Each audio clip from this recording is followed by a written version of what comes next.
So I have pushed the live button on Facebook so we get an opportunity to get everything working the way it's supposed to just a few minutes before our official kickoff of the day.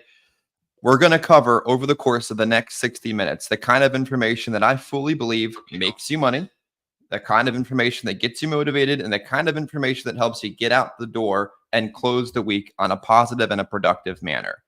Obviously, our core agent partners are live on Free Conference Call HD listening in. Many of you across social media take the time to watch and listen throughout the course of the week. But if you're joining us live today, I got a special request. Before we get this thing kicked off, I want to make sure that you get the chance to comment, to tell us what you like about what we're talking about, to engage in the conversation, to let us know what other topics you'd like us to talk about. So we are live across Facebook, YouTube, Free Conference Call HD, and for those of you with a StreamYard link, those of you that can get into our StreamYard for today's conversation, you also have the opportunity to chat, engage, and interact with the conversation.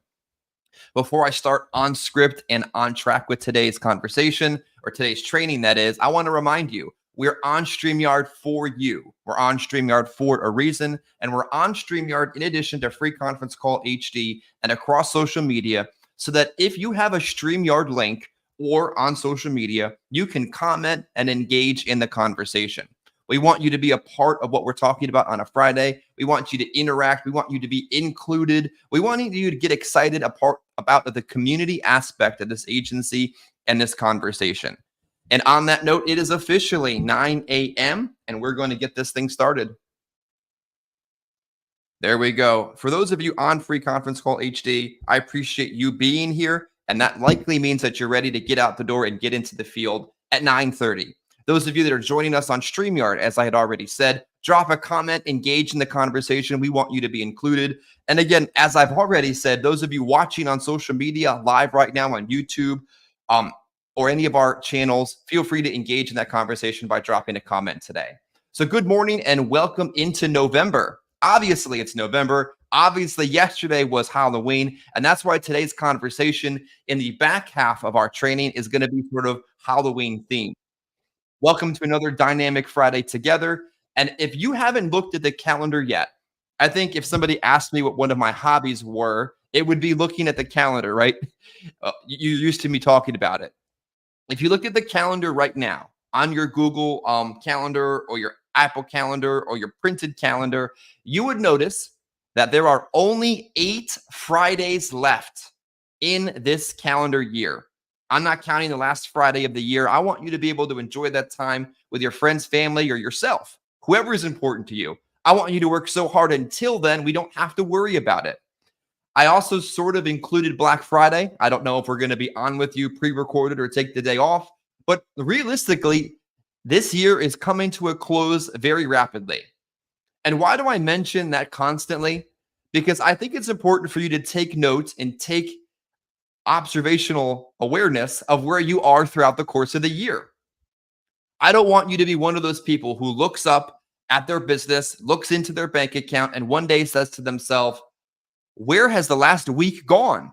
Where has the last month gone? Where has the last year in my business gone? I don't want you to be one of those people. I want you to be fully aware of what's happening and when it is, so that you can be engaged in the progress and development of your career. Today, in this conversation and this content and in this Dynamic Friday, we're going to get back into the roots of what works. We're going to engage in a positive, uplifting, and motivational Q&A about production over the course of the last week. We're going to unpack interview style, what Adam did and why he did it and what you can do. We're going to get into the conversation as well about Medicare. Adam wrote his first Medicare app this week. There are many of you on this call that should be doing the same darn thing. And there are many of you across the industry right now who are downright terrified because there is probably the biggest disruption in the Medicare space I've seen in the years I've been doing it.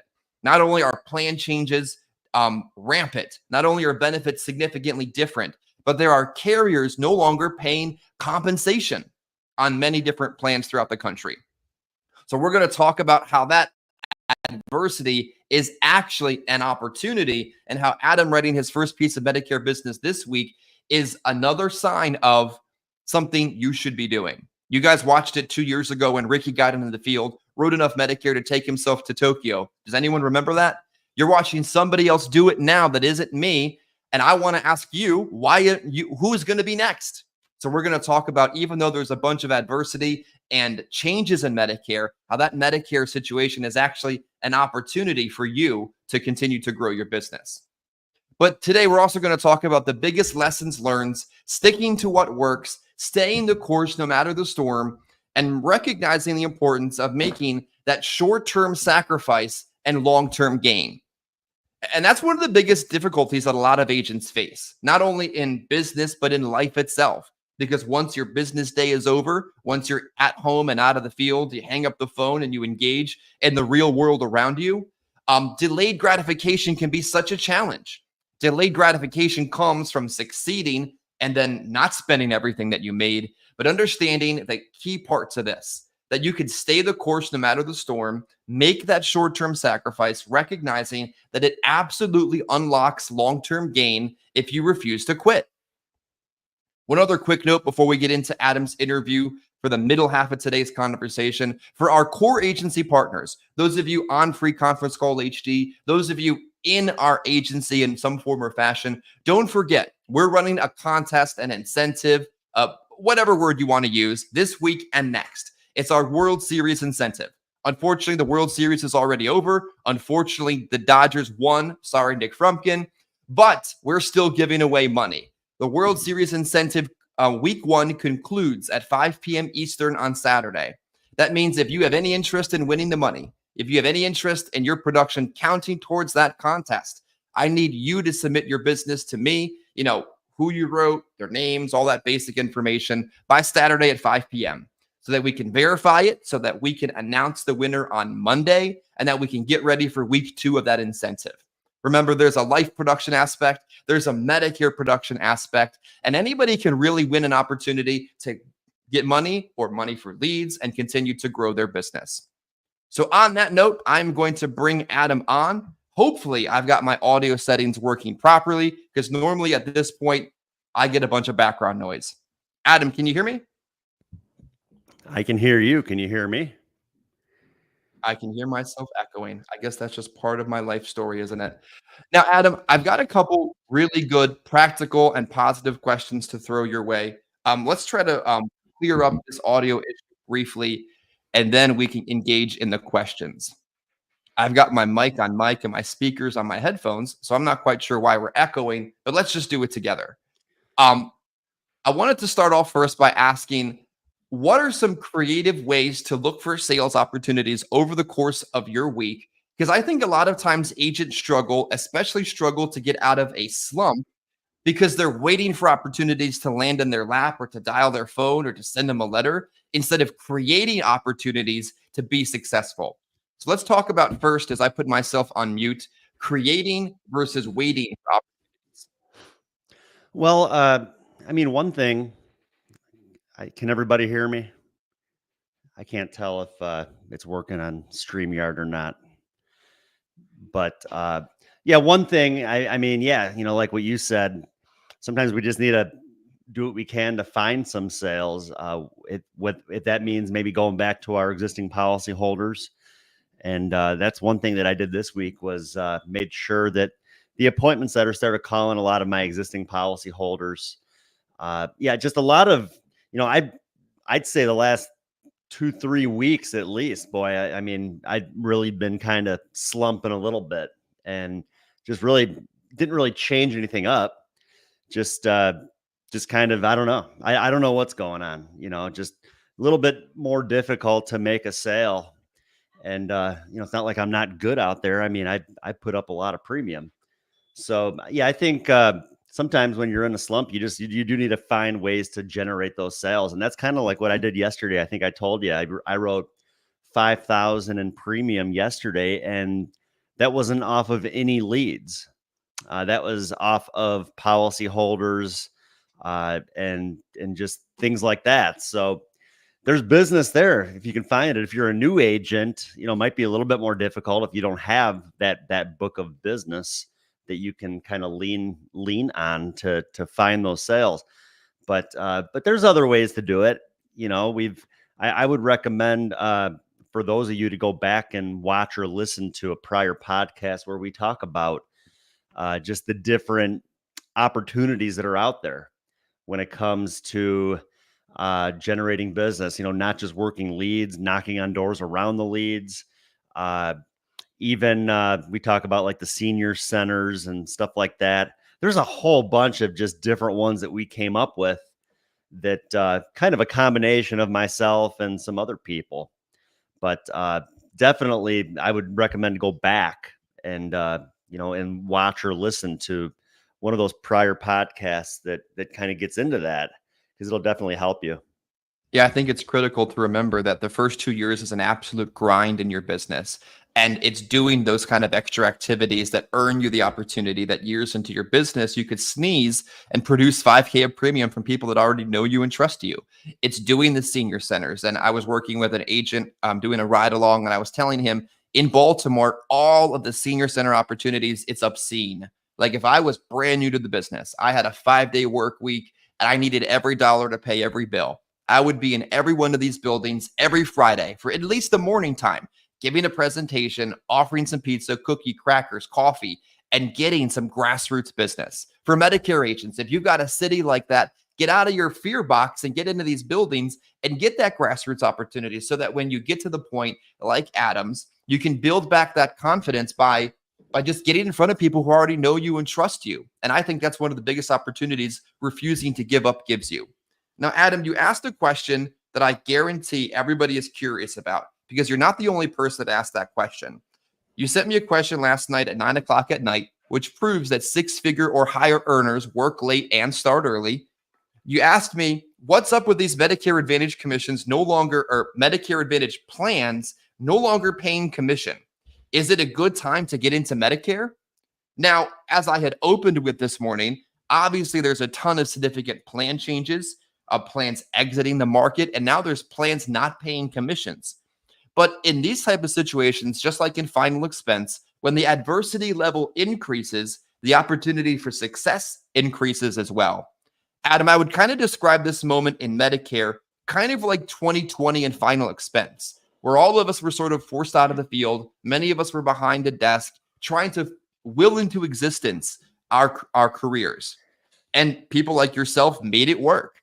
So do you remember those moments in 2020 where you had to get creative, work harder, and dig deeper, but can kind of look back on it and say it made you better? Yeah, kind of goes back to the same thing, trying to figure out ways to generate sales. I mean, it was funny because this morning I was scrolling through Facebook, and I forget one of the different groups out there. I saw a post. Someone said, I guess I'm going to have to go back out in the hood and sell final expense. And I'm just thinking that's not a bad thing. People all over the place need our help. And it was just so funny how foreign some people are to final expense. Someone else had commented, really, people in the hood have money for final expense? Well, it's like, where have you been? I mean, I'd say 90% of the business I write is in the hood.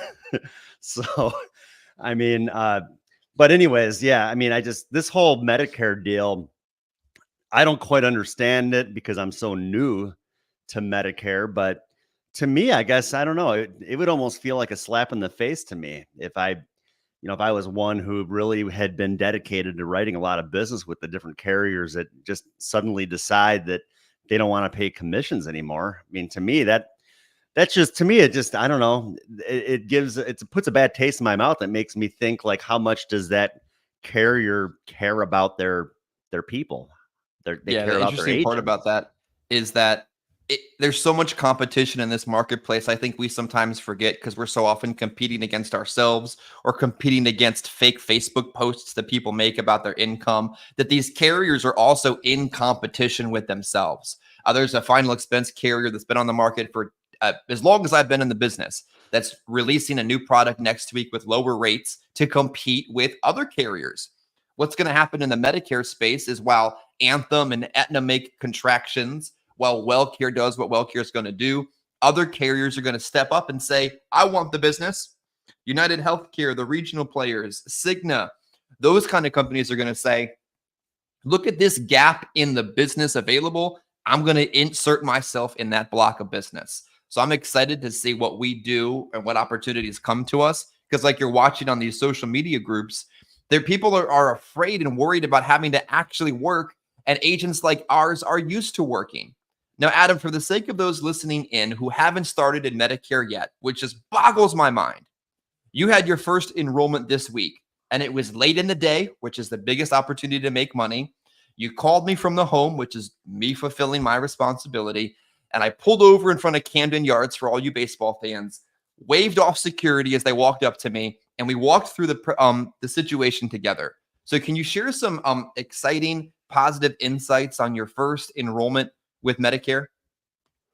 Yeah, first off, thank you, Chris, for being able to assist me with that because I am still pretty foreign to the whole Medicare Advantage deal. Yeah, I went through the AHIP and all that other stuff, but um, that to me, that's nothing. I mean, it's one thing to go through and take a bunch of tests and all that stuff, but when it gets down to it and you are actually sitting there with somebody and yeah, I mean, I didn't really know what I was doing. I knew Sunfire. I played around with it a little bit, but I mean, still kind of learning everything. So I definitely appreciate you being available to be able to kind of walk me through that situation. The lady, she was dual eligible, where she was Medicare and Medicaid, and like we pretty much just told the lady like not a whole lot, nothing really changes with the way you're currently set up, but there's going to be some additional benefits now, some things that you're entitled to.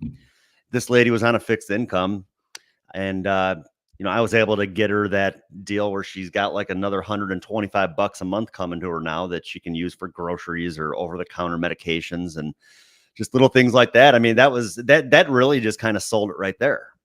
I mean, who wouldn't want an extra $125 a month for nothing? So Exactly. And the interesting part about that is what you said is what I've heard Shannon say, is what I've heard Ricky say, is what I've heard other agents say, is it was a moral victory in the day more than anything else. The day hadn't been going the way you planned. The week hadn't been going the way you wanted. The month of October was kind of a challenge for you, and thank God it's over in a lot of senses, mentally speaking. But it was a moral victory. And I want to hear you kind of share with the social media audience and our agency how that one little win was bigger than walking away empty-handed from another day in final expense. yeah, I mean, to be honest, I mean, I still kind of went home, yeah, I felt all right writing that one Medicare app, but I still kind of went home feeling a little defeated. Uh, last, yeah, like you said, pretty much the whole month. I don't know, just my production. I haven't changed anything. I'm still out in the field grinding every day that I'm usually out in the field. But it was a tough month. Didn't write a lot of business. And so, but yeah, one thing, yeah, that one sale, to me, I don't know, something happens when I make a sale where my mind kind of starts moving again, and thinking about other opportunities, which really probably led to the sales that I made yesterday. And then, I even this morning, I'm laying in bed and I'm going through the notebook on my phone and I'm making notes and just brainstorming of people that I know I can go back on today to have a good chance of maybe making a sale. So whether that's like a lapsed policy holder or maybe just a couple follow-ups that I didn't write, that like I had one was at Tuesday that seemed like a sure sale. And the lady's like, well, my daughter, she's going to be over in a little bit, she said, and she's got like all my bank information. So come back like a little after 5 o'clock. And I came back after 5 and nobody was there. So I don't know if the daughter just picked her up and they went out to dinner or something and she just forgot. And then, you can't get people on the phone, but I'll go back and door knock that one. That'll be like my last stop today. I usually don't go out on Fridays, but just decided, just kind of the way my month went. Well, heck, I still got I still got a mortgage and other bills, and heck, I need to go make some more money. So I'm Exactly. going And to I go think out today and do what I can to. And I bet you, my goal was 8,000 for the week. I hit that 5,000 yesterday, and I'm going to plan on writing 3,000 a day to hit that 8,000. And you can absolutely do it when you're willing to do a little bit extra to get out of a slump. Like I could imagine in baseball, for example, there's times where guys have to get demoted to AAA, or guys have to take extra batting practice, or guys have to come in sooner or stay after the game because they know if they just keep giving themselves enough opportunity and, like you said, find that sale that reminds them and turns that brain back on, get that hit back into the field, it'll get them back on track pretty quickly. You wrote a Transamerica Express yesterday, and I want to talk about that product. Cheers to Transamerica, because immediate solutions is not really the solution anymore. Immediate solutions isn't designed for quick pay and an instant decision, and it has its place in the market. No hate against it, but I really want to encourage folks to continue to look into, write, and utilize Transamerica Express. So talk about when the opportunity you had yesterday to use it. Yeah, I really I kind of lean on that and the American Amicable lately. I'd say those are like the two that I try to focus on. Um, well, I'll be honest. I get paid the most money when I write those companies, so or those products. So that's one focus, and just the value. I've always been about the value, and that's something that the American Amicable and the Transamerica both have, is that the Everest Funeral Concierge Service. The Transamerica Express has it, and the process is easy. The application is super easy.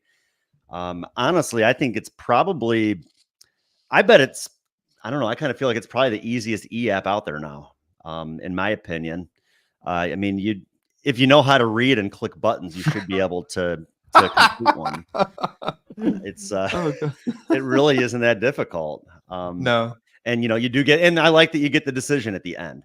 And it Yeah, seems like the underwriting is you know, I guess what I tell clients is that they look at the big, like the whole picture. They're not going to single you out for one little thing, but they look at like the big picture. And a lot of people that maybe would go graded somewhere else, I've been able to get them first day on that express plan. awesome. Now, in our final 5 minutes before we move into our big long form conversation, before we send folks out into the field, before we hang up on Free Conference Call HD and go exclusively in person, what are some practical tips you can share with the viewing audience and core agency partners on keeping control of the conversation? Because I think it's so important, and I can see situations where agents lose control of the conversation and other things come up in the conversation that have nothing to do with what you're there to sell. So, what kind of practical tips can you give an agent to control the conversation from the moment that they take that live transfer, the moment they knock on the door, to the moment that says that situation is concluded? I honestly just I think it's very important to have a set presentation. Like if you're just being conversational with people and you don't have a whole lot of structure, then the conversation could really kind of drift off, and then you're there for 3 hours. And time is money. I mean, nobody wants to be on an appointment for 3 hours. So yesterday, actually, the one that I wrote a couple at one house, and I was actually there much longer than anticipated. I was planning on being home by 3 o'clock for trick or treating, and I got home at 5 o'clock. So sometimes that happens, but for the most part, yeah, I think by having a presentation and kind of going through with that, if they kind of drift off, at least you can kind of get right back on point with having that presentation, and yeah, you just kind of bring it back to where you need to be. Uh, Sometimes you just maybe need to take charge a little bit, and just say, that's a great point. Whatever they're talking about, let me get back to what we're talking about here. Uh, Sometimes if you feel like you're wasting your time and you're just sitting with someone that just won't shut up, you just need to get up and walk out. Yeah, I've you know done what it. that's called? That's called the takeaway close, where you literally begin packing your belongings to leave. And if they're serious, Adam, I'm sure you've seen it. The person's like, whoa, whoa, whoa, wait, I actually want this Yeah. insurance. Oh, okay. All right. I really thought you didn't. Then I wasn't going to waste your time or mine. But the takeaway close gives you back the power and proves that you're there to do business and not just make some kind of social visit. Oh yeah. Yeah. Can you sit down with the guy that just wants to tell you all about World War II and everything else. And that's great. I love our veterans and everything else, but at the end of the day, like I said, time is money, and it's great to hear about your story, but in the end, I got to bring it back to what we're there to discuss, and do what I can to get in and out of there within 45 minutes to an hour. So, Um, but yeah, like I said, if they don't seem like a good candidate and you're not getting anywhere with them and they just won't shut up, I've done it. I put my iPad in my case and I just stand up and you just kind of slowly drift to the door. I had two of those on Wednesday, I think it was. One of them, I know it was a presentation I couldn't close, but at some point I was done trying to like beat water out of a stone. And the other, the conversation just never started. And I could tell it was going nowhere. I could tell the only place it was going to make me frustrated. And I just simply got up and I walked away. And sometimes they're like, well, wait a second, what are you doing? I'm like, I'm leaving. That there's nothing we can do here. And I think that's okay. I think sometimes you just have to mentally walk out of the presentation, physically walk out, and walk into a better situation. Lastly, in our final 60 seconds before switching focus, although you didn't get a ton of premium out of the leads, it doesn't mean you won't find them next week. You did something to me on Tuesday that I greatly appreciate. You recognized that you needed more opportunity and more people to see, and you said, send me 20 more of my leads. And you doubled down on this week. And I want you to share some thoughts with the group about when necessary to get out of a rut or to get in front of more people, how you decided to double down on your investment and double the amount of leads you purchased. Well, yeah, why not? Like I said, heck, I need to make money. So the best way to do that is to have more people to see. So, you had texted me that there were quite a few leads that had come in inventory. And, I was close to ordering some Facebook leads, but, decided, you already had them in inventory. So why don't I just take those? They're readily available and just add them into the mix. So, yeah, I mean, I talk about how you got to bet on yourself. And to me, the only gamble is the wager that you're putting into your leads.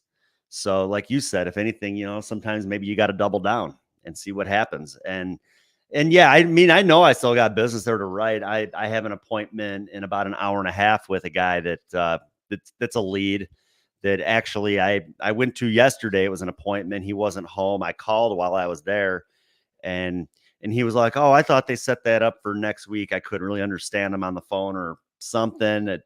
He's like, that was about that burial insurance, right? And I was like, yeah, what they want to say burial insurance. Well, yeah, that's what it's about. So, so he's like, well, why don't you just come back tomorrow morning and we can talk about it then? So as long as he's there, it should be a decent one. I mean, he knows what it's about. Sometimes people, maybe they don't understand exactly what it's about. He knows what it's about. He knows it's about insurance. And as long as he's there, I think I got a good chance of writing that one. So, and I got plenty of others, yeah, I took 40 leads this week. Haven't written anything off of them yet, but I know I will. And that's my plan today is, I got a few appointments set, and then I'm just going to put a route together. And I'm going to go out there and door knock them until it gets dark out.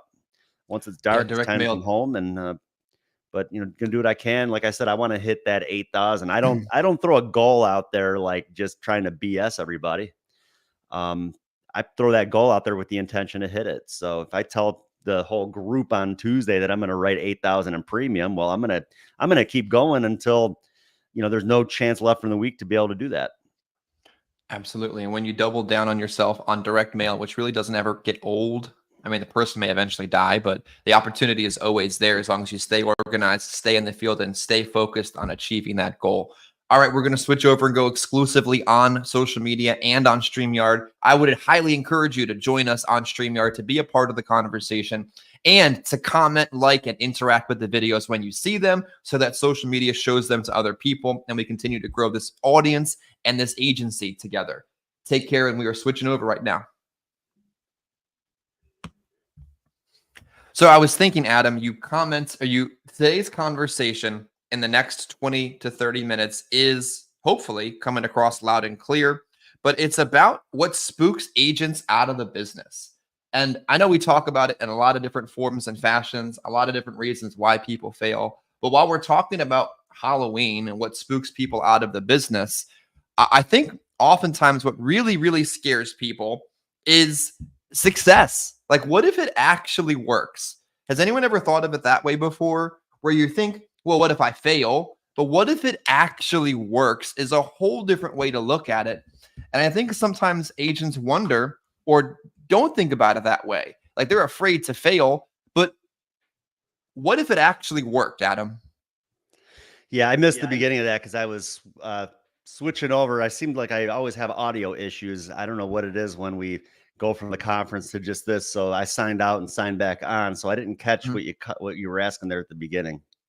That's okay. I was saying our topic today is what spooks agents out of the business. And we often talk about why agents fail, but we're doing it with a Halloween theme today. But I think what spooks agents out of the business is sometimes they don't think to themselves, what if it actually works? Like, what if I actually go out there and make $100,000 a year? What does that really mean financially to my family? What if I actually will into existence 300 Medicare clients and I'm making 8 grand a month? What if it actually works? Had you ever think agents think about it that way? And it's funny. I was kind of thinking about that last night, that I think that a lot of the reasons why agents fail are some of the same reasons why other agents succeed. Yeah, the things that agents are afraid to do is what's holding them back and what kind of gets them in and out of the business. Where those that are not afraid uh, and they face those fears and they just get out there and they work. Yeah, the same things that scared the other person away are the reasons why the other person is successful. So, maybe not all of them, but I think a good portion of the reasons why. So, Absolutely. Now, I think some of the things that spook agents out of the business, I think has a lot to do with freedom. Freedom of the fact that you're not reporting to an office. There's no one looking over your shoulder. There's no one really checking to see what happens. It's all really on you. And I think mhm. yesterday is the perfect example. It's Halloween. A lot of us in the agency have young kids and family obligations and a life outside of door knocking and running appointments. And many of our core agent partners were in the field for, I don't know, 10 to 2, 10 to 3, 10 to 4, 10 to 5. They put first things first, but they didn't let the fact that there was a family obligation in the evening spook them out of the field. So talk about that balance that you had to strike yesterday, because you had appointments to run and money to make, but you didn't make it home a little bit sooner than normal. Yeah, I called you on my way home. I can't remember for something, but I know we were talking for a few minutes. I think you were getting your kids ready for trick or treating at the time. And yeah, my plan yesterday, I had a 12:30 appointment, and then that was going to be pretty much it.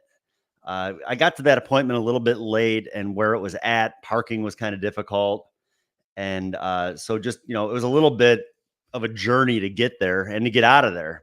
And I was like right outside of downtown Chicago. Traffic sucked. Uh, Trick or treating started at 3 o'clock, and it was a little after 3 o'clock by the time I got out of this appointment. And so, but I mean, heck, what I think I wrote like 3,600 in premium. So, so it's a weighing game. Do I want to like cut this appointment off and not write 3,600 in premium to get home in time for trick or treating, or would I rather make that money to pay my mortgage? So, uh, so, so yeah, it's a weighing game. There's a little bit of sacrifice there, but in the end, heck, I got to do what it's going to be best for my family. And even though I missed a couple hours of trick or treating, I was still able to get back in time to. The kids had already gone around half the neighborhood. By the time I got home, I was at least able to kind of go do the other half with them, and they wanted me there, but I think they understand too. Heck, if Dad's got to work, he's got to work. What are you gonna do? Yeah. Let's talk about real quick too, that concept of delayed gratification, because what spooks agents out of the business oftentimes is poor financial management and poor short-term decision making. They make a lot of money. They made more than they made before. They've got more than they've ever had in their account, and then they're nowhere to be found. What's your thoughts and beliefs when it comes to short-term sacrifice, long-term gain, and delayed gratification? Well, I think it's almost small-minded thinking if someone gets comfortable because they had a couple good days and they made some money. Because, look at the month I had. Like I said, production was down. Didn't write nearly as much as I usually write. Um, you just gotta keep going. You can't get comfortable. You get comfortable, and then you have a bad month, and then you're scraping. So, yeah, you definitely. I don't know. Yeah, you need to, like I said, you just kind of have to keep going. You can't slow down, and you got to look at the big picture and focus on the long term, and not just not just the one sale at a time sort of mentality. Yeah, I remember that one of the legendary Ben Bowman stories is an opportunity he shared to buy something super expensive. I think it was a watch. And then a bunch of stuff went wrong afterwards. And he always shares the story and says if he had purchased this watch, he wouldn't have survived the next disruption in his business. And he's glad that he delayed that purchase and that gratification for the long-term gain it provided, his entire company and his family. So I think it's important that agents not get spooked out of the business because of poor financial planning or poor decision making, and stay focused on the long-term goal that they're trying to achieve. You had a bad week or a bad month. That month is thankfully freaking over. If you had such a short-term focus on things at that point, you'd have pulled the plug and started selling IULs in your underwear, right? Yeah, that's the thing. Again, like I said, you just kind of have to keep going, and all it takes is that one day to just totally turn things around. Going from writing nothing the first 2 days I was out in the field this week to writing 5,000 yesterday, kind of, like I said, motivated me to get up and get dressed and go back out and do it again today, where usually I don't go out on Fridays. So, but you got to do what you got to do. And like I said, heck, I got all these leads. I might as well go out and work them. Mhm.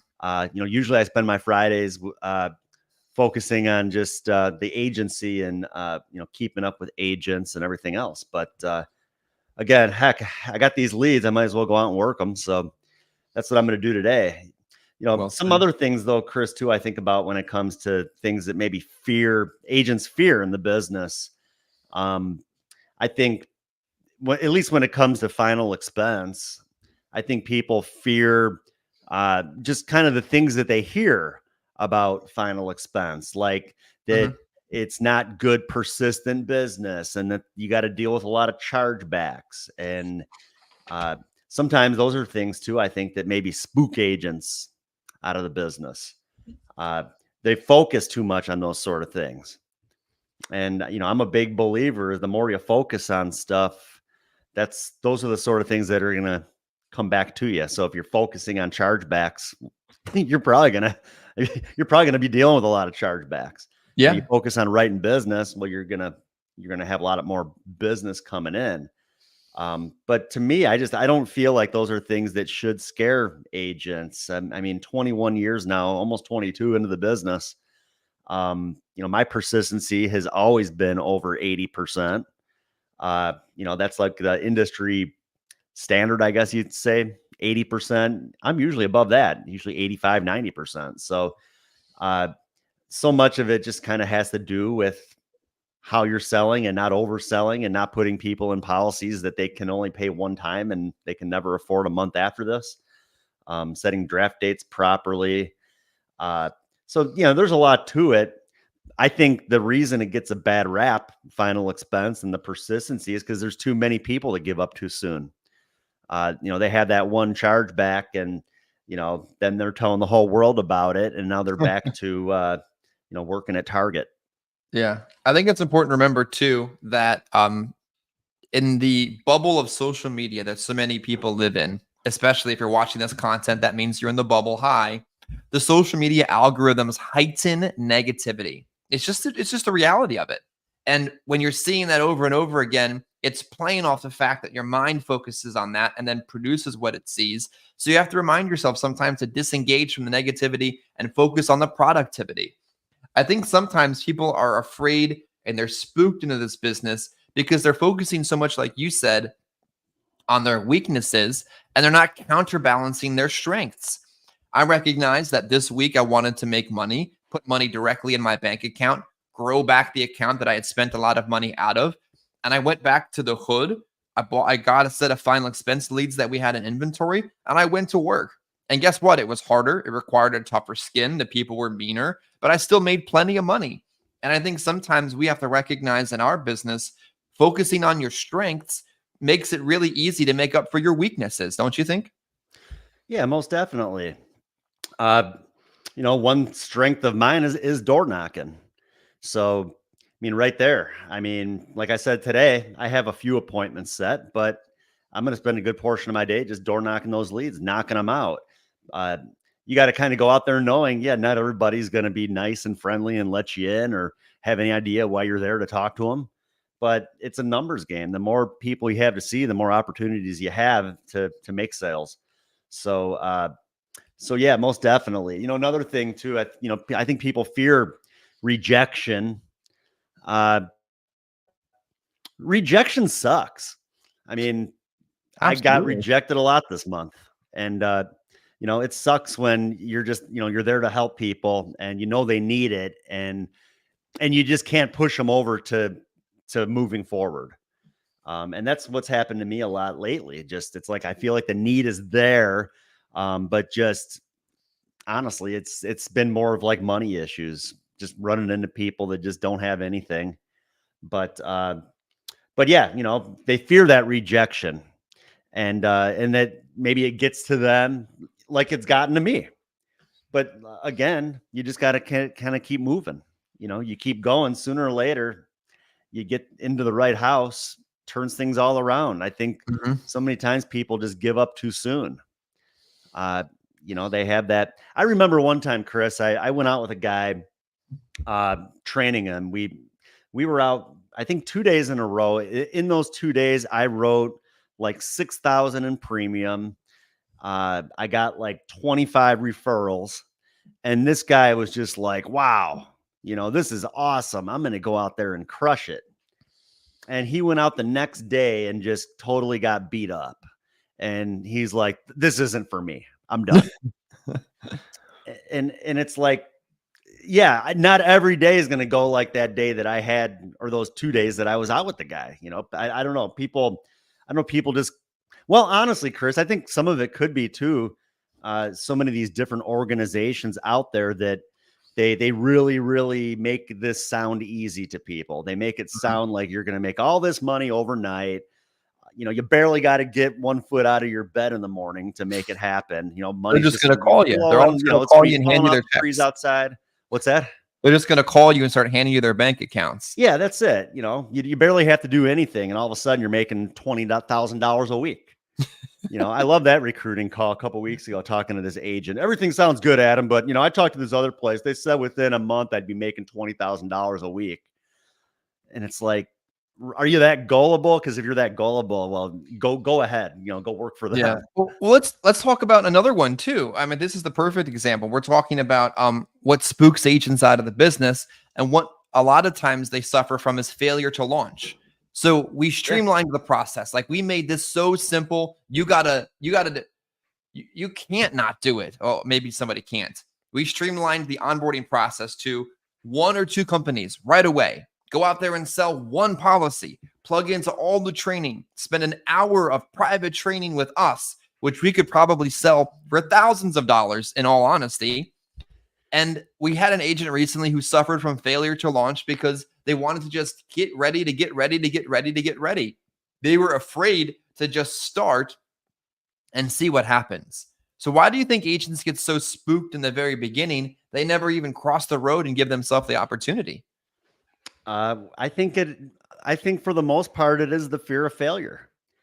And they just, yeah, I mean, that was the situation. The person, they wanted to make sure they had everything down just right. And it's Mhm. like, I probably still don't have everything down just right. If I did, I'd be making a sale in every house. I wouldn't be Yeah. walking out without a sale in those houses that I get rejected on. I'm not perfect. Yeah. And The best you way to don't have it learn all this down. business is just to get out there and do it. And, Mhm. when I first got in the business, I had one guy took me out like 1 or 2 days out in the field, door knocking leads. And that was it. From there, I was on my own, and I was not involved with like what we have going on, Chris, where we really spend a lot of time and have good conversations with a good group of agents to kind of stay on track. Yeah, my dad was in the business, so we communicated quite a bit back in the day, and we still do. But yeah, I learned this business from just going out and doing it, figuring out Hmm. what worked, figuring out what didn't. Getting doors slammed in my face and going back to my car and thinking, well, what could I have done differently so next time I don't get a door slammed in my face? Yeah. This really is not rocket science. No.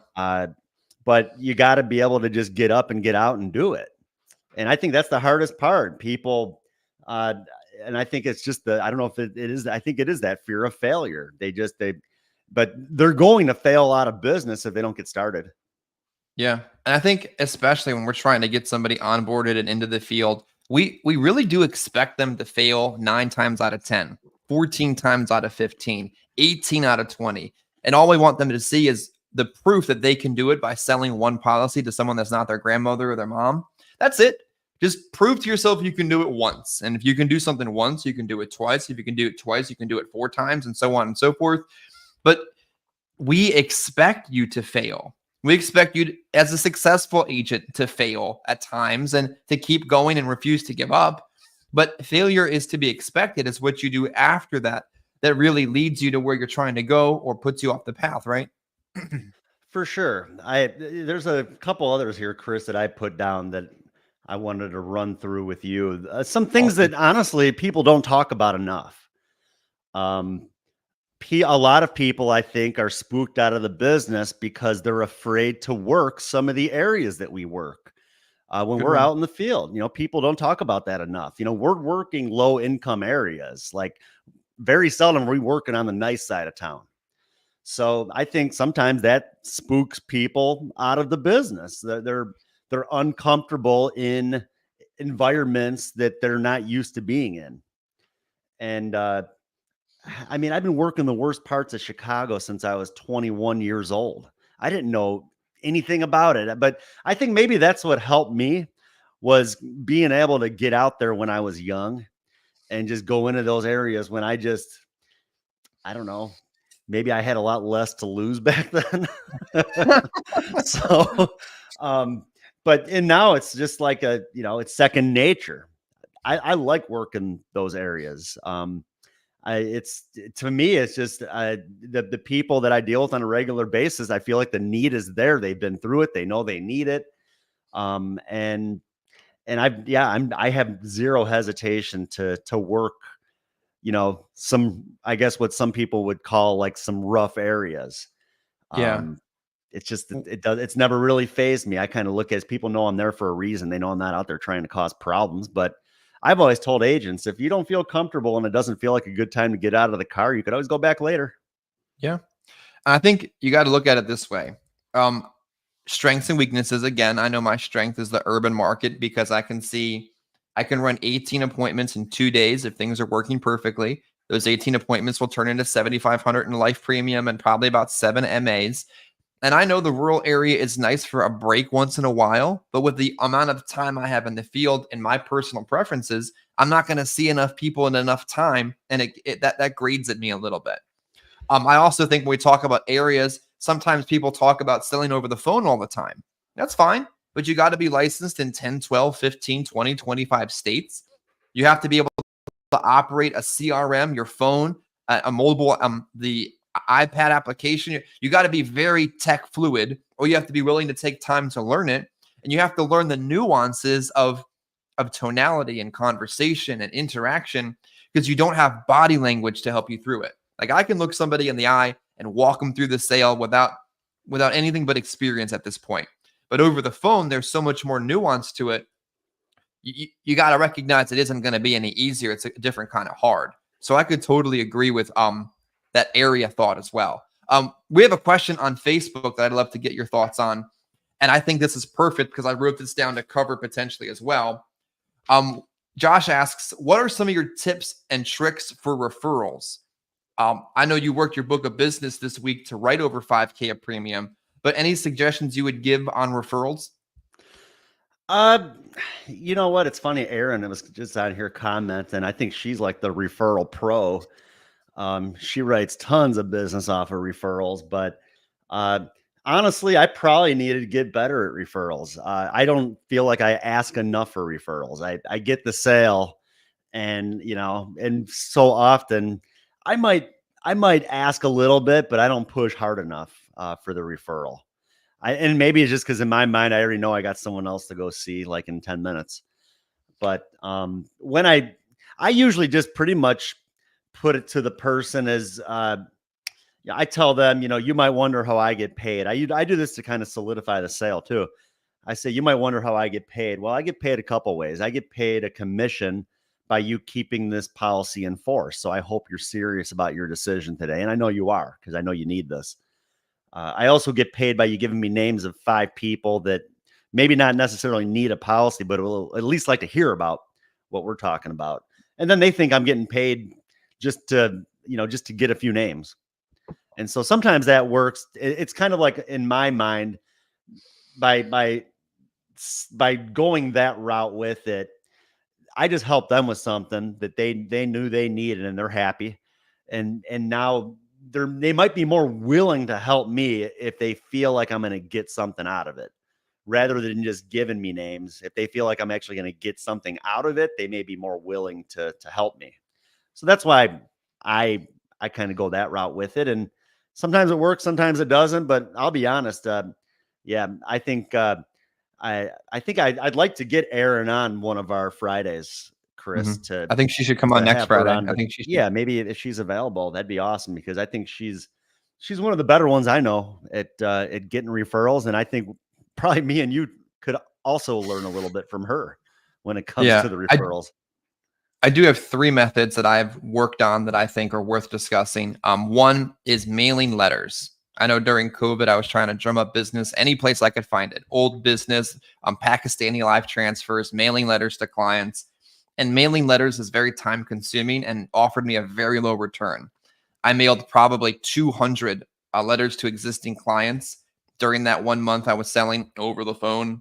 And I got 1 call back, and it was a lay down sale. The lady's like, absolutely, I'd like to purchase more insurance. And I wrote it right there. It was very easy. Text messages, which we've proven multiple times that works really, really well, especially when you can kind of theme it properly. Last holiday season, I was approaching my final day in the field for the year. Didn't have a ton of appointments, was really focused on like Christmas, the trip I was about to go on, the engagement I was planning in the background. Took a lot of work, but I wanted to make one last day in the field profitable. Put together a text message, something about an annual review, and I'll find the text and I'll post it later. But I texted about 40 clients. I got 2 answers, and I wrote about 2,000 in AP from a parking lot from a text message. Still on the books. It was an existing client that wanted more coverage. So I just texted individually, not group texted, good working relationship clients, and drummed up business that way. It wasn't necessarily a referral, but it was book of business. And then drop-ins. I think when you're making contact with your clients for whatever reason, if you're not asking them for a referral, you're missing the opportunity. So I think the best thing I could teach about referrals is just asking more often. I just recently got some marketing material from a carrier, and they gave us a referral sheet you can leave with the client. And we got to use it for it to be any good, but it's just the activity of it that I think would yield the results. And so many of us lead junkies are bad at asking in the first place. Yeah, like I said, I mean, yeah, I definitely need to get better at referrals. I am a lead junkie. Doubled down this week. Worked 40 instead of 20. Had I asked for referrals more often, maybe I wouldn't need to grab another 20 leads this week. So yeah, I mean, in the end, I mean, you're walking away from a lot of business if you're not asking for referrals, and referrals are free leads. So, I mean, what, the $780 I spent on another 20 leads, I would not have had to, maybe if I was a little bit better. So I need to get better at that. But I think it's important too for people to, we talk about our strengths, we talk about our weaknesses. But when we have those weaknesses, maybe those are some things that we need to to focus on a little bit to do what we can to get better. Yeah. And for Strengths versus sure, I mean, weaknesses. that's something that I for sure need to get better at is referrals. But I bet that 90% of agents out there would say the same thing, that they're not asking for referrals often enough. And but if you don't ask, you're not going to get it. You're not going to get them. One A other thing few that I others. sometimes Yeah, go ahead, Chris. One more that I sometimes do, and then we can get into some of your other spooky Sure. things, is if I'm mailing a policy, for some reason, if a policy came to me and it didn't come to the client, maybe I was overzealous and clicked mail to agent. And then as soon as it came, I regretted that I clicked that button. If I have to physically mail this policy, I'm going to make sure at the least I write a note in there that says, thank you for the business. We give a cash bonus for referrals. Like anytime I'm making that touch physically by mailing the policy, and I have to spend 22 minutes there and back going to the post office and $4 to mail it, I'm going to make some effort in that policy to encourage the client to call me for referrals or to share my information. Yeah, no, that's good. That's good to, yeah. I mean, I don't like having policies mailed to me. I had a carrier, I wrote maybe 5 or 6 apps with them last month, and every single one, they sent the policy to me. And hey, there's a referral opportunity. Yeah. Draw up a nice letter, sign Adam Brisson to it, and say cash bonus if you can put me in front of someone that I helped the same way you helped me. Hey, there you go. And we have gone back to people that we write like 30 days. I've trained guys, go back 30 days after you write the app and let the person know that they qualified for additional coverage. You pre-qualified for 35,000. I know you went with the 20,000. Did you want to take care of the rest today? And just a way to maybe have that little add-on sale. So I've done that where, a month later, maybe go back after the trust is there now. Everything I told them the first time came true. Mm-hmm. And maybe now they're willing to do a little bit more. But yeah, I've never really liked having a whole stack of policies to deliver because I got so much. Yeah, I got too many other people to go see. Yeah. So yeah, I called the place. I'm like, what do I got to do to make sure you guys just send these policies to the policyholders? Because honestly, I don't want them stacking up in my car either. Like they need to get to the person. And so, but one other thing, Chris, one of the fears, I think some people have a fear of commission only.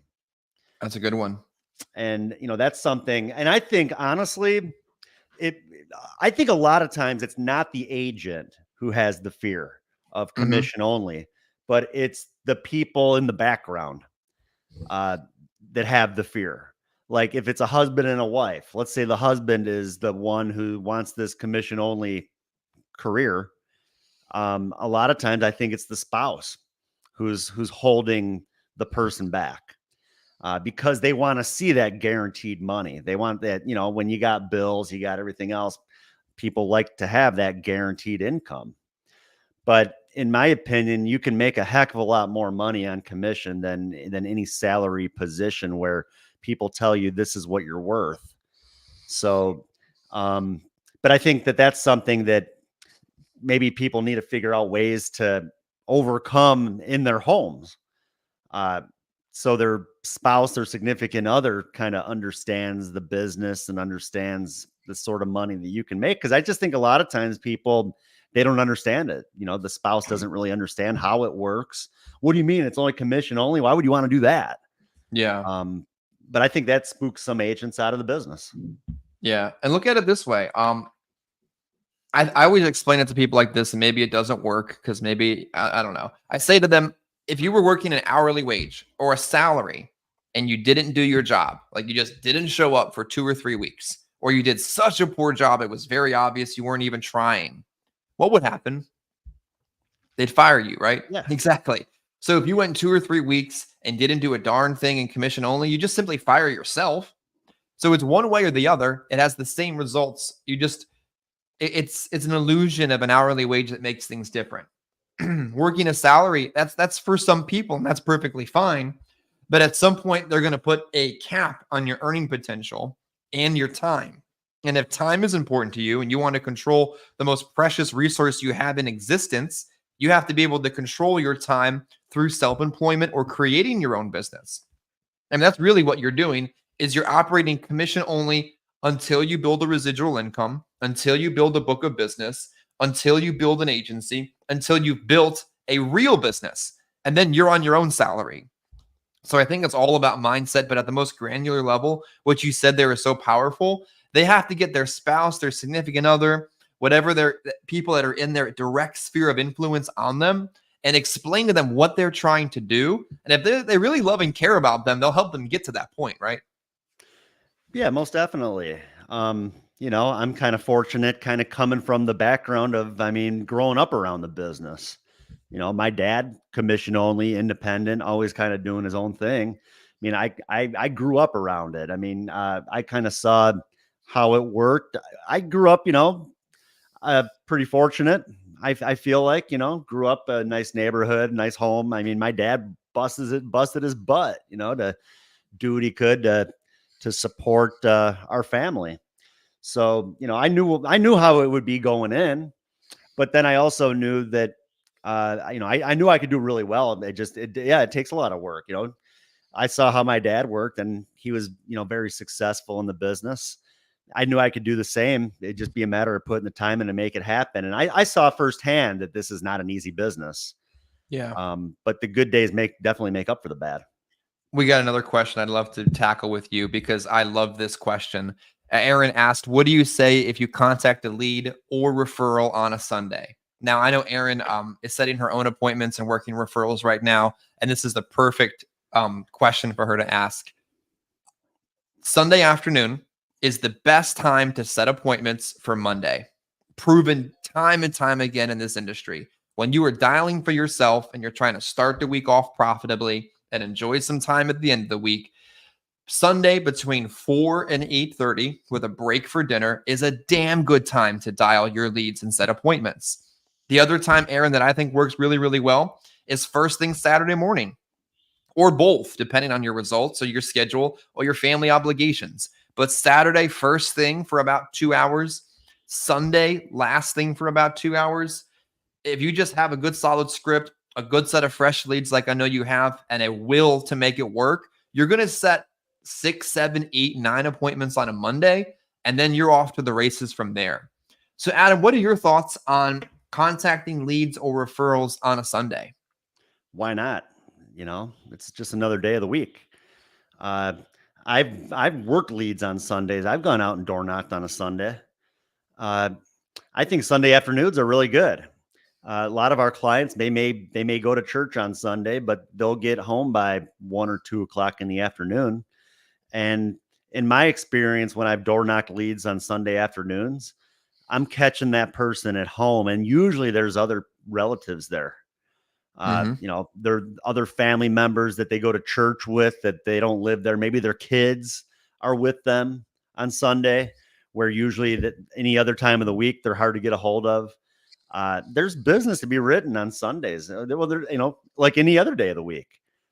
And I think it's, again, so much of this business is just mindset. If you think people don't want to be bothered on Sundays, well, then they're not going to want to be bothered. But if you go out with that mindset of like what I just said, Sundays are great. People are home in the afternoon. A lot of times you're going to see other people as well as just the lead. Their kids will be there, everybody else. There's opportunity there. So much of this is just mindset. If you think it'll work on Sundays, it'll work. If you think it's not going to work, well, that's what you're going to get. Yeah. I got one more tip on that too. When you're getting used to setting your own appointments, you're getting used to working direct mail, you're getting used to the ins and outs with that lead flow to your business. What I've always done is I'll start with a set of older leads, like not my brand new stuff I paid for on Friday, but stuff from like a week or 2 or 3 before. And I'll start with those. Low pressure. They say no, oh well. And as soon as I get one appointment off of that mix of my older stuff, then I immediately shift back into my newer stuff because I've got my confidence up.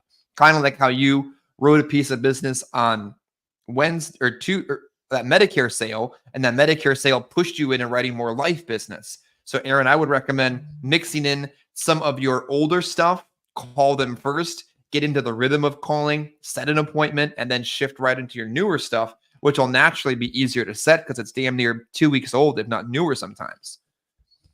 Yeah, and I see Erin also mentioned that she had that feeling this week. Maybe some of the areas that she was working might not have been Mhm. the nice side of town, but you just kind of got to go in with the mindset of people know you're there for a reason. You're not out there trying to Yeah. cause problems, and if you don't feel safe, like I said, Come go back back later. later. Or the best time, if you're working a really bad area, the best time to work those leads is first thing in the morning. You're Yeah. 9 a.m. Everybody's still in bed. You're not going to have issues at 9 o'clock in the morning, or even the winter No. time. Wintertime's great. Everybody's inside. Now it's going to be cold out. Nobody wants to be outside when it's cold out. So, Yeah. like, again, mindset. I've never really Mhm. thought too deep into it. I mean, I've walked up the houses with, five, gang members hanging around at the front door. Doesn't phase me. One other They thing know I I'm might there for a might reason. revisit. Yeah, one other trick that might help in those situations is just if you feel like you're not quite comfortable, obviously apply common sense. Don't get yourself killed. But, send us a text ahead of time. Hey, I'm going into a home. Can you call me in 15 minutes and say it's my manager checking in on me for the day? And no problem with that. We'll check in, make sure you're alive. They haven't been kidnapped yet, or send people out if you were. But don't be afraid to reach out and say, hey, give me a call in 10 minutes to make sure I'm still answering my phone. But if you're not But feeling comfortable, don't do it. It's kind of that yeah, like I balancing said, if you act. don't feel comfortable, you don't got to get out of your car. Go back later. Yeah, I've definitely done that. I pulled up. I'm like, nope, not today. Not the Let's try best again time to next get week. out of the car. Yeah. Nope. Any final thoughts before we wrap up today's Dynamic Friday? uh, like I said, I think a lot of reasons why agents fail or get scared out of the business are the same reasons why other agents succeed. You just got to push through. You can't have that fear of failure. You can't focus on the negatives. You can't focus on the chargebacks. You can't focus on the bad rap the business gets, talking about poor persistency and everything else. Focus on the good stuff and focus. And, if anything, uh, communicate with people that that have been successful. Don't communicate with the people that are on the boards talking about how, oh, I got to work in the hood and final expense. I didn't know that. Like, Yeah, they I don't got to know work for the free first now. thing about the business then. Yeah, So, yeah, and focus. deal with people that have been successful. They know what works. They know what doesn't. Me and you, Chris, I'd say we're probably two of the better out there. Mhm. But, yeah, deal with people that know what they're doing that can help you get better. And you're not going to have any sort of fear or get spooked out of the business because you're going to deal with good people that know it's going to work as long as you Yeah, let it. keep going. The only way you fail really in this is to give up. Stop trying. Yeah. And if you have, stop trying, try again. Like it's a fresh month. It really is. It's a new opportunity. It's the best time of year to sell. All the excuses are there if you want them, or all the reasons to succeed are there if you choose to take them. Thanks for watching. Like, comment, subscribe, and share whatever method you're watching us on. And we'll see you again next week for another Dynamic Friday.